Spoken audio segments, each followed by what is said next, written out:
is it? You're locked into the Flagship, an Ole Miss podcast powered by College Corner. Here we go. 1, 2, 3. Get your daily Rebel sports fix at the Ole Miss Spirit, omspirit.com. Welcome into this Thursday edition of the Flagship. I'm your host, Zach Berry. We've got a special guest today, one of the very best in the business. We are going to talk NIL, we're going to talk recruiting, get into that space a little bit and how it's just constantly evolving, and a lot of big moves are being made by some big-time brands, marquee names, and one in particular that has reached out to one Jaxson Dart. Before I bring in our guest, I want to remind you, this show each and every day is brought to you by our good friends at College Corner. 3 locations now: Oxford, Ridgeland, Flowood, all in the state of Mississippi. If you cannot get to one of those locations, you can check them out at collegecornerstore.com. Scott and the folks take care of us, and they will take care of you. All right, so without further ado, let's bring in our man, Pete Nakos, business and transfer portal reporter for On3. Pete, good morning. It's week 0. I know we're buzzing already, right? Yeah, what's going on, man? How are you? Good. I'm good. Doing a little win total prep on our show last night, picking some spicy numbers there, trying to see who's going to go over, who's going to go under. But week 1, obviously next week, Ole Miss will be on the field taking on Furman. But before we get into some game week talk and just overall season talk with Ole Miss and the expectations, big move for Jaxson Dart this week as Beats by Dre coming back to college football again, and this time rolling out a pretty hefty NIL package for several marquee names in the sport, Dart being one of them. Yeah, I mean, Beats comes back again, right? They had 15 last year. They had 11 this year. Jaxson Dart joins Shedeur Sanders, Jonte Cook, the Texas wide receiver with over like 300,000 Instagram social media followers. Other guys on there: Jalen Milroe, Caleb Downs, Riley Leonard. As you guys obviously saw in the videos and stuff, they're all wearing team branded headphones, and then also just like their team branded apparel. That all happened through Beats made a deal with Learfield, so that's how that kind of came together. Obviously, probably one of the more lucrative NIL campaigns of this preseason headed into the fall. And yeah, I mean, Jaxson Dart continues to rack up some really big time deals. I saw that Jalen Milroe and DJ Uiagalelei gifted their teammates the headphones. Is that something that every player will do, or is it like a choice? Do you know anything about that? No, I mean, that's something everyone will do. I mean, I think it had a lot to do with the fact, right? Like DJ kicks off the season in 2 days. He wanted to give them before they went over to Dublin and things like that. So maybe it'll be before a big game this season. Maybe it's, right before week 1, things like that. But yeah, that'll be in the mix for everyone. So if we got any Ole Miss players on here, I think you will have a nice pair of new Beats headphones coming your way shortly. Do you know if this question is going to be asked? It's already been asked on our message board, and it might be a good little lucrative venture for all the collectives. Will these be for sale for fans or whoever to buy? You know, I've had so many people ask me that. I have yet to get that answer. Okay. I will try to get the answer. I will reach out, but I don't have an answer just yet. Yeah. Do you think they'd be big sellers? I mean, I think so. I mean, look, if you slap a team logo on anything, people are going to buy it.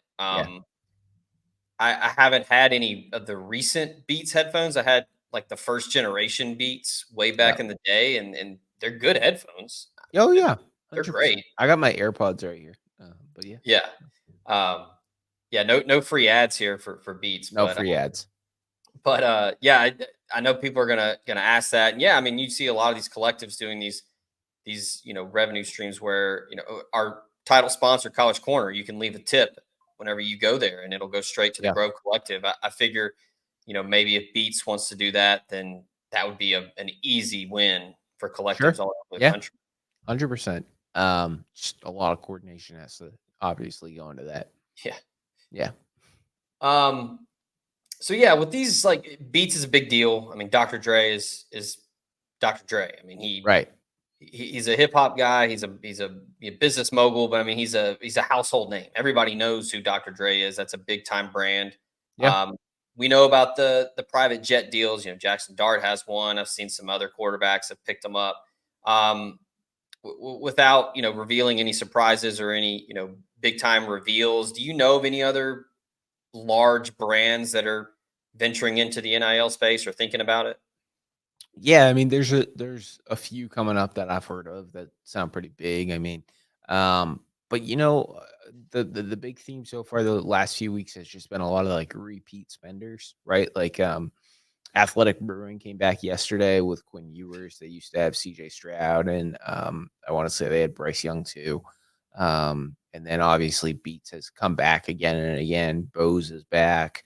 So a lot of like the bigger ones that like you kind of count on every year back, we have yet to really see anything this summer leading into the fall where I'm like, oh, like that's a major spender who hasn't been around recently. So I think that we're also in a really interesting period right now with NIL, right? Everyone's just so focused on these roster value deals. That's where like most of the money comes from. And then you also have the impending house settlement. Like I think for a brand to want to spend right now, they either have to have experience in NIL or someone's going to have to hold their hand for them to really get involved. Moving over to talking more football here. Yeah. It's honestly it's kind of hard to make your way around the internet these days without hearing about Ole Miss and seeing these college football playoff projections. Right. We've talked a lot on our show recently about kind of the biggest hurdles for Ole Miss this season. Which games are the most important? Which games will you learn the most about Ole Miss? In your opinion, Georgia's the obvious one. Right. But outside of that, which ones do you anticipate, kind of Ole Miss has arrived, or, Ole Miss is almost there, but they're not, which game do you think you'll learn the most about this team? So they play, correct me if I'm wrong here, Zach, right? Don't they play LSU almost every season? Yeah. At Yeah. LSU this Yeah. year. I think they won last year, right? I felt Yeah. like that was kind of like not the arrival, but I felt like that was like a really big statement win, beating Jaden Daniels. That went to overtime, if I recall correctly. I feel like if they can like put the hurt on LSU, like if they like really, make a statement against LSU, then I think that's one game I kind of have an eye on where I'm like, okay, like maybe that they can really like compete with the big dogs. Because you're almost having two conversations at the same time when you talk about Ole Miss and the college football playoff. It's are they good enough to get in, and then are they good enough to actually get in and like make a run for the whole thing? So Yeah.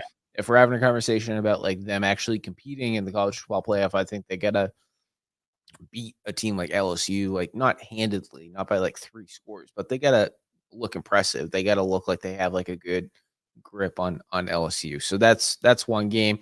And then obviously I think getting in, I think Georgia is going to be a huge hurdle. I think you could probably lose 2 or 3 games this year and still get in. But they're going to have to be quality losses. They can't be like a surprise loss in the opening weeks of the season. Yeah, that's one thing that we talked about on our show last night was, how much will the committee weigh a quality loss versus quality wins, or, points given up, point differential, all that. I mean, there's Right. so many factors, and I feel like the committee kind of changes what matters most each year. I agree with you on the LSU game. I think it's a massive opportunity, not only for this team, but for the program. Right. I don't think a lot of people realize that, non-Ole Miss fans or national people that aren't plugged in. Ole Miss has not won in Baton Rouge since 2008. Yeah. So it's been a minute, but you talk about winning that kind of game handedly, or, winning by 10, 13 points.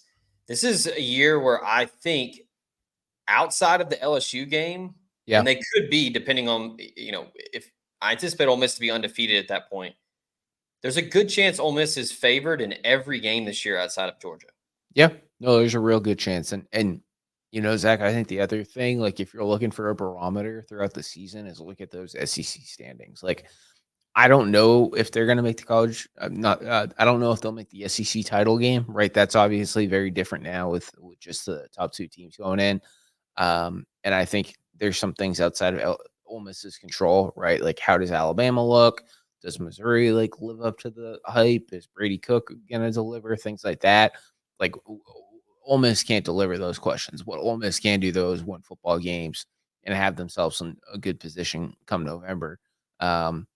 It also means too, like they're gonna the Egg Bowl is gonna have some importance. Like it always has huge importance for pride and bragging rights. But I think that's gonna be one of those games where you're gonna just have to walk in and really just have your plan put together, and you got to get that win one way or the other. If you're going in with 2 losses, that's going to be a must-win situation to really still have a case to make the college football playoff. Yeah, you do.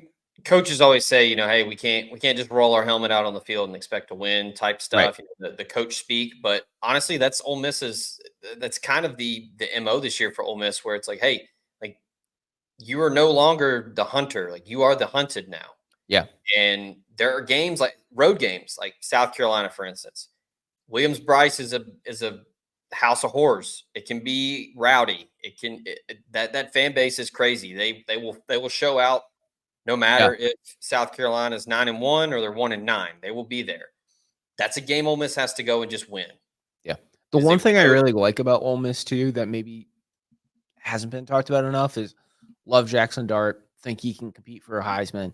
Worst case scenario though, right? If he has to miss a game or something, I think there's a lot of confidence right there with Walker Howard. I think he can step in and play pretty well on a good sized stage. So he already has a year under his belt in this Ole Miss offense. This will be year 2. I think having a backup quarterback that you really have some confidence in it can make all the difference, especially when we're going to talk about the longest season in college football history. Yeah. But yeah, I mentioned South Carolina. I think the Florida game is kind of in the similar vein where it's, what does that Florida team look like in November? Is Billy Napier still the coach? Right. Is Graham Mertz still the quarterback, or is there, some DJ Lagway noise because they're struggling? Those are games that I think Ole Miss has to go in, and whether it's fair or unfair, the Lane Kiffin can't win the big one thing is still there. He's beaten ranked teams, but there's always, it seems to be some kind of caveat where, well, you beat a top 10 Kentucky, but then they ended up being pretty average. 100%.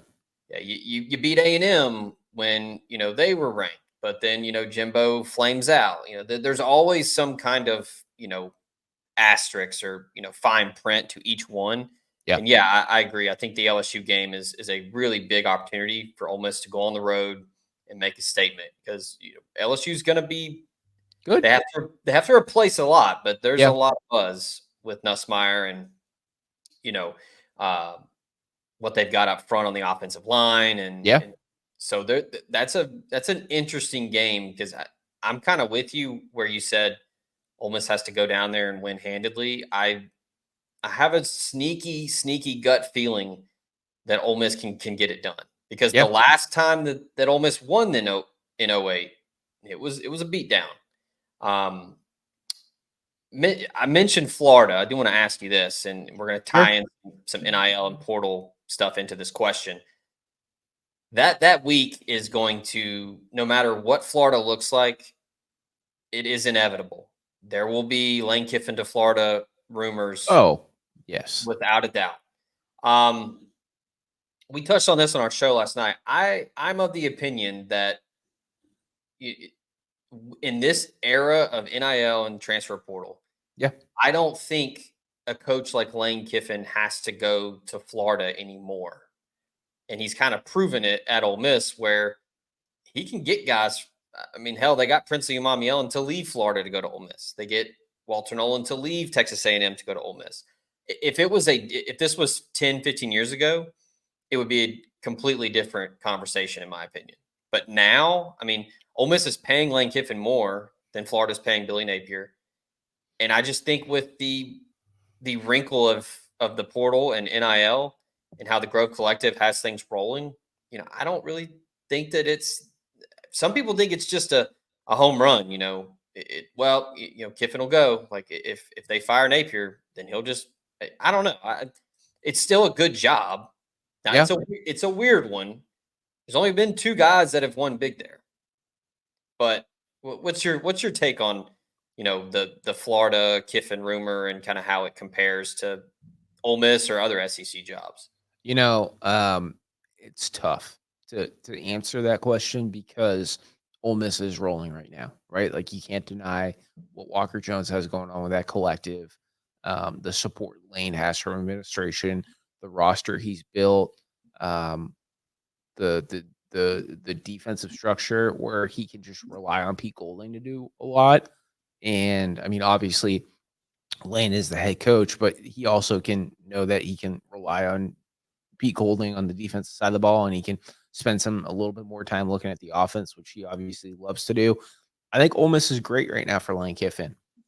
I do wonder though if when Florida is rolling, there's nothing like it, right? Like that is just the one caveat to all of this that is going to stay in the back of my mind throughout the season of if this job opens, I'm going to be surprised if Lane somehow one way or the other doesn't maybe try to get his hat in there. So that's what I'll be watching. I think that the NIL operation at Florida has struggled at times. We all know the Jaden Rashada situation, which is definitely back.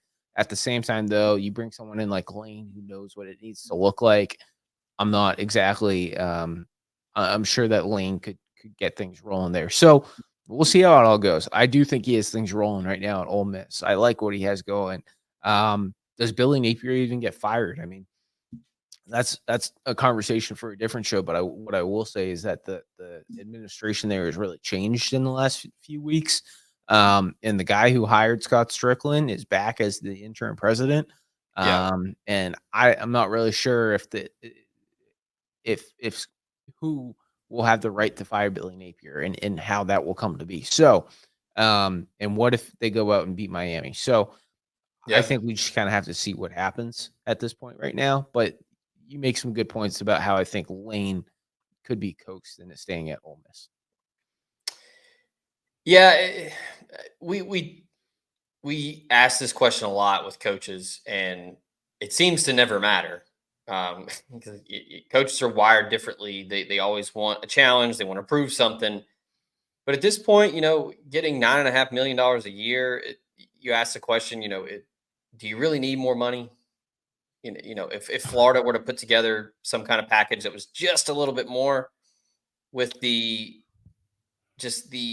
being settled in Oxford now, his kids are there, going on year 5, which is an eternity nowadays in college football with coaches. How does that factor in? And people think like, well, Kiffin loves to fish. He loves going down to the beach. Well, Gainesville's not close to the water. Like it's not a beach. So I don't know. It's always going to be there. It's always going to linger. And it's just because Kiffin's just kind of like one of those names, right? He's always going to be mentioned in pretty much every job search. And that's partly because of who his agent is. But yeah, I don't know. It's quite a fascinating, The one thing I'll just jump in real quick and say, Zach, is does Lane believe he can win a national championship at Ole Miss? I think this season will say a lot. We'll see how it goes. That's big. Yeah. Because, I mean, that's the mountaintop, that's what. And when he sits down at the end of the season and evaluates, does he say, okay, we did a lot, but we could take it another step? Or does he say, like, I feel like this is the furthest that we could have gone? And I think that will be the answer to a lot of people's questions. Yeah. And I mentioned the portal and NIL being so important, but I mean, also now with the playoff being 12 teams, I mean, that changes things too. Because when it was just 4 teams, I mean, that probably wired dudes a little different when looking at prospective 100%. jobs. Yep. Um, now it's just, hey, just be a top 12 team, be a top 11, 10 team, and Right. you're in. I mean, they could. I mean, Ole Miss could be a 6 seed or 7 seed and host someone Yeah. in round one, and then next thing they know, they're in the quarterfinals. So, yeah, it's why we love college football. It's the pageantry, and now it's also this expanded 12-team college football playoff. All right. Final question here for you. Put you on the hot seat. Oh, How many SEC teams do you think get into the playoff this year? I'm going with 3 to Okay. 4. I don't know if I have my exact 3. I think it has to do with how the Big 12 and ACC play out. But I think Yeah. the most you're going to see is 3, maybe 4. But I think if the Big 10 has another really good season too, right? You get your 4, the 4 top get in, right, as the buys, and then you get your 3, and then next thing you know, you'd be at that's maybe 2 or 3 for the SEC. Okay. I'm like leaning, like if you put 3.5, Yeah, I'd lean the sure. over. One thing that's crazy, and look, it's the premier program in college football these days. Georgia has to seemingly play the other 3 top teams in the conference. Yep. Oh yeah. I mean, Georgia's got a really tough schedule, man. Yeah. And there's a few back-to-back weeks where you're like, oh, I mean, they got to play Bama, they got to play Texas. They got to play. I mean, I think at Kentucky could be a secret early season matchup for them. So yeah, there's not going to be very many breaks for Georgia this season. Yeah, you get the Alabama game early. So that, Yeah. if Georgia were to somehow lose to Alabama early, I mean, after that, it's, no more slip ups. You got to basically run the table if you want to get that bye or feel comfortably in. Right. But yeah, I mean, a season where you have to play Alabama, Ole Miss, and Texas. It's It's a pretty. lot. It's a lot. Yeah. If anybody can navigate it, Georgia's the one to do it. Yeah. But that is something that I think is not getting talked about enough. Everybody just kind of assumes like, wow, Georgia will win. Right.